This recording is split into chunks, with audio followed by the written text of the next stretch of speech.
Nityanandam. My name is Eva. I'm from Malaysia, but I currently work and study in the UK. I'm a research scientist. I study neuroscience.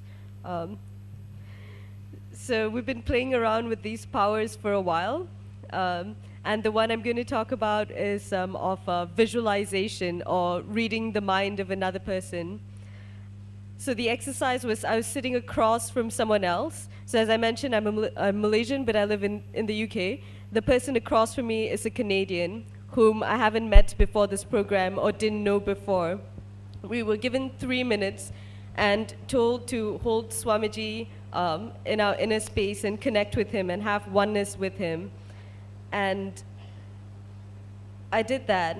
And the first thing I felt was a tall, slim man, because we were told to visualize a person and to visualize them strongly. So I immediately felt a tall, slim man who was Caucasian, and I had a feeling they were related. So the first thing I did was jump to a conclusion and say, oh, is that your brother?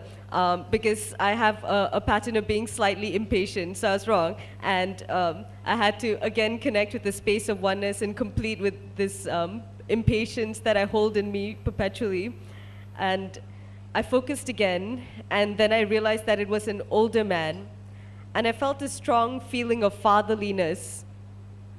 So I said, your father or grandfather?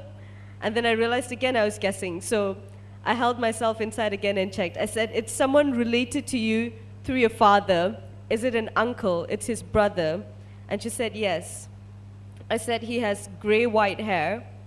And I saw blue-gray flashes. And when I looked at her, using my third eye, I saw that it was his eyes that were blue-gray. And I said, he's quite active and likes something outdoorsy. And she said, yes, he likes to play golf, actually. And I said, he's a dentist, isn't he? I don't know where that came from, but it was from that space of oneness I felt that. Then I asked, is he single? Then she said, no. But I felt this again. I was like, okay. Then she said, no, but why did you say that? So again, I tried connecting with Swamiji, and I connected. And I said, he feels alone. He's not connected somehow to like a family. Does he not have his own like kids and stuff? Then she's like, he does, but it's interesting you say that. Then I said, still, but he feels sort of separate. And later what I found after this whole experience, she told me, was that why I felt he was a fatherly figure was in the last week of his life, she was caring for him. So I felt this strong connection between them, and that he was in fact dead, which was why I felt that he was separate from people. And I can't explain this. Thank you so much, Swamiji. So a researcher from neuroscience can actually believe in the power of mind reading. And why don't you tell the audience that the whole thing happened within less than 3 minutes? Oh, yes. So all those things that I got was within 3 minutes.